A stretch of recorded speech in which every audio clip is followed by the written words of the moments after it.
Cosmopolitan, ESPN, Good Housekeeping, the app on your phone, the magazine at the checkout, the documentary on your TV, all controlled by one single family. A family that didn't just report the news, they manipulated it. They started wars, crushed presidents, and rewrote reality itself. And they've been doing it for over 130 years, without you ever knowing. This is the story of the most powerful media empire in history, and how it's still shaping what you think right now. Hit subscribe, not to help the algorithm, but to protect your attention from being hijacked. They control the story. You control the click. The beginning. And it all started with a single newspaper that nobody wanted to buy. San Francisco, 1887. A failed newspaper. A 24-year-old dropout. A plan to control minds. In 1887, a 24-year-old Harvard dropout named William Randolph Hearst walked into his father's office with an outrageous demand. He wanted the San Francisco Examiner, a failing newspaper that was hemorrhaging money faster than a sinking ship. His father, George Hearst, was a mining tycoon who'd bought the paper to settle a gambling debt. To him, it was worthless. But William saw something different. He saw power.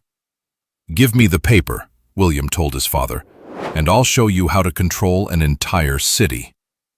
His father laughed. The Examiner was losing $1,000 a month. That's $35,000 in today's money. But William wasn't thinking about money. He was thinking about minds. Within months, William transformed the dying Examiner into something America had never seen before. He hired the best writers money could buy, installed the latest printing technology, and did something revolutionary. He made news entertaining. While other papers reported facts, Hearst created stories. While they whispered, he screamed. His first major scoop? A murder case that had gone cold. Hearst didn't just report on it, he solved it. His reporters became detectives, his photographers became artists, and his headlines became weapons. "Murder most foul!" screamed across San Francisco. Sales exploded overnight. But this was just the beginning. Because William Randolph Hearst had discovered something terrifying. Whoever controls the story controls reality. In 1895, Hearst made a move that would change American history forever. He bought the New York Journal for $180,000 and declared war on the most powerful newspaper in America, Joseph Pulitzer's New York World. What followed wasn't just a business rivalry, it was the birth of modern media manipulation. Hearst stole Pulitzer's entire staff by doubling their salaries. He cut the journal's price to 1 cent, while Pulitzer charged 2. But most importantly, he invented something that still dominates media today: sensationalism. If the news wasn't dramatic enough, Hearst made it dramatic. If it wasn't shocking enough, he made it shocking. The competition between Hearst and Pulitzer became so intense that they literally invented a new term: yellow journalism. Named after a comic strip character both papers fought over, yellow journalism meant one thing. Truth was optional, but attention was everything. And then came the moment that proved just how dangerous this power could be.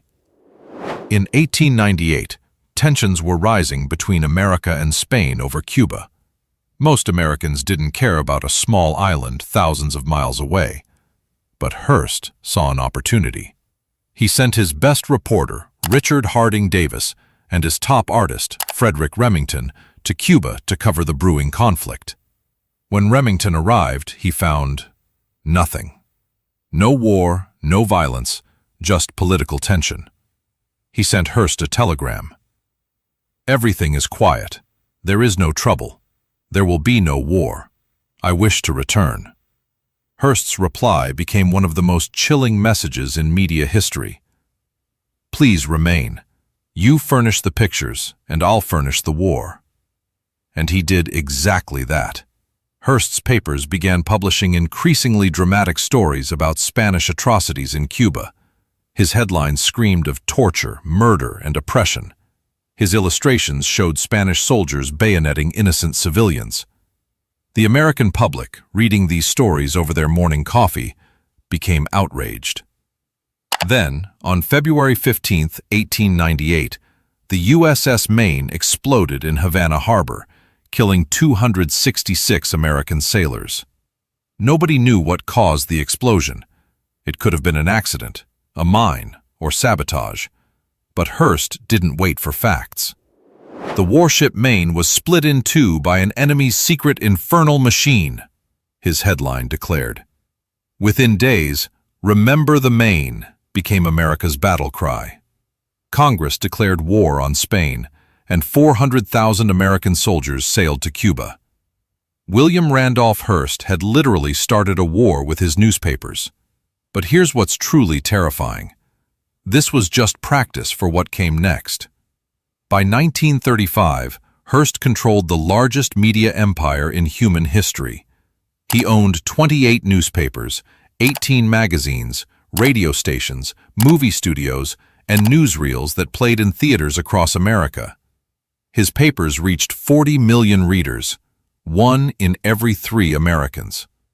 When Hearst spoke, the nation listened, and he used this power ruthlessly. Publishers. When the Great Depression hit, Hearst decided that President Franklin Roosevelt was too liberal. So he declared war on the New Deal.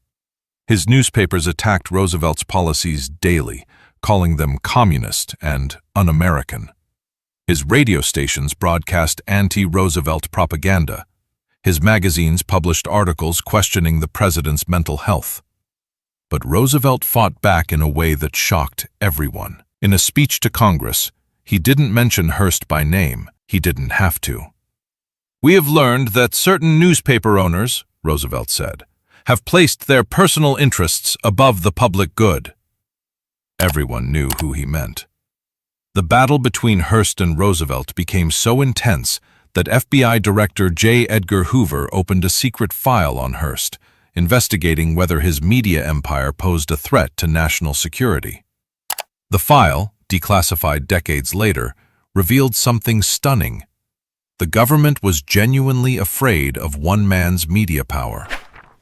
Meanwhile, Hearst was building something that would make his media empire look small, a physical monument to his own power that still stands today. High in the mountains of California, Hearst constructed the most extravagant private residence in American history. Hearst Castle wasn't just a house. It was a 165-room palace that cost $400 million in today's money. It had 56 bedrooms, 61 bathrooms, 19 sitting rooms, and a dining hall that could seat 60 people. The grounds included the world's largest private zoo, with giraffes, zebras, and polar bears roaming freely. But the castle's most important room wasn't the grand dining hall or the ornate library. It was Hearst's private office, where he controlled his media empire with a network of telephones, telegraphs, and radio equipment. From this room, he could instantly communicate with every newspaper, magazine, and radio station he owned. With a single phone call, he could change headlines across America. Hollywood stars, politicians, and world leaders made pilgrimages to Hearst Castle, knowing that earning his favor could make or break their careers. Charlie Chaplin, Winston Churchill, and Calvin Coolidge all walked these halls, understanding they were in the presence of America's most powerful man. But power this absolute comes with a price, and Hearst was about to pay it. By the 1940s, cracks were showing in the Hearst empire. Television was emerging as a new medium, and Hearst was slow to adapt. His newspapers were losing readers to radio and early TV broadcasts. Worse, His extravagant lifestyle had pushed his company to the brink of bankruptcy. In 1947, Hearst was forced to sell many of his properties and publications. The man who had once controlled America's information flow was losing his grip. When he died in 1951, many assumed the Hearst empire would die with him. The rebirth. They were wrong. What happened next reveals the true genius of the Hearst dynasty and why they still control what you read today. William Randolph Hearst Jr. took over the company with a radical new strategy. Instead of trying to recreate his father's newspaper empire, he diversified into new media. He bought television stations, invested in cable networks, and most importantly, he focused on magazines that targeted specific audiences. In 1965, Hearst made a purchase that seemed insignificant at the time, but would prove to be worth billions. They bought Cosmopolitan magazine for just $200,000. Under editor Helen Gurley Brown, Cosmo became the Bible for young women, teaching them about careers, relationships, and sexuality. Today, Cosmopolitan reaches 64 million readers worldwide and generates over $165 million annually. But that was just the beginning of their modern conquest. In the 1980s, Hearst made a series of moves that would secure their dominance for decades. They partnered with ABC to create ESPN. Yes, that ESPN. The sports network that now reaches 94 million households and is worth $50 billion. They also launched A&E, History Channel, and Lifetime, creating an entertainment empire that rivals any Hollywood studio. Today, the Hearst Corporation operates in ways that would make William Randolph Hearst proud and terrified. They own over 300 magazines worldwide, including Harper's Bazaar, Elle, Marie Claire, and Good Housekeeping. Their digital properties reach over 400 million people monthly. Television stations that reach 39% of American households. But here's what's truly insane. They've done all this while remaining completely private. Unlike Disney, Netflix, or other media giants, Hearst doesn't trade on any stock exchange. They answer to no shareholders, file no public reports, and reveal almost nothing about their operations. The Hearst family still controls the company through a trust that will last until 2044, 93 years after William Randolph Hearst's death. This secrecy allows them to operate in ways public companies cannot. When Hearst wants to buy a competitor, they can move quickly without worrying about stock prices or shareholder approval. When they want to kill a story, they can do it without public scrutiny. When they want to push an agenda, they have the power to do it across hundreds of publications simultaneously.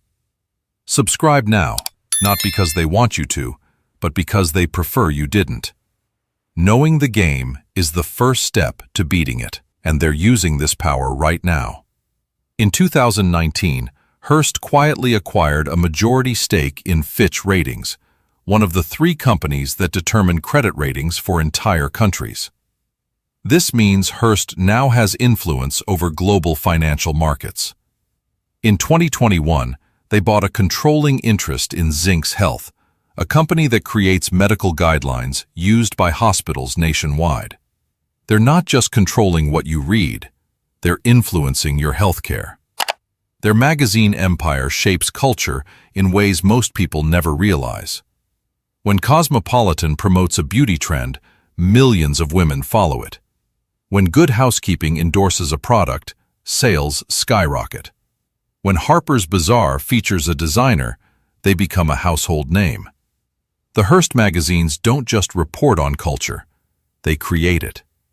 But perhaps their most powerful tool is something you use every day without realizing it: your smartphone. Hearst's digital properties are embedded in news apps, social media feeds, and search results. When you scroll through news on your phone, there's a good chance you're reading Hearst content without knowing it.